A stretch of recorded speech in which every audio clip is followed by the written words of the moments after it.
Was in the from the beginning, even if it wasn't mine. Scared with me when you start coming like an overdraft and it's a fake. It's lying. Quicker than we started, confidence we miss a lot, and I'm more in love with you.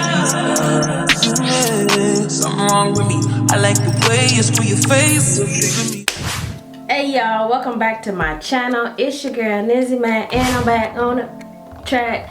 Thanks for dropping by, y'all. So today's video is on this bomb curly hair. It did take me a little bit of work to get it to look like this, but like of course I'm gonna show y'all the tutorial and everything like that, okay? So if you guys are new here, make sure you give this video a big thumbs up. Welcome to my channel, y'all. Hope you guys like today's video and as well as all the other videos I put out. So make sure you guys catch up and let me know your thoughts and stuff, okay? And if you guys, and also make sure you hit that notification bell. Hit the notification bell so that you can be notified whenever it is that your girl posts, okay? So let's go ahead and jump into today's wig review. This is gonna be short, sweet, simple, and to the point, y'all. So this unit came from divatress.com.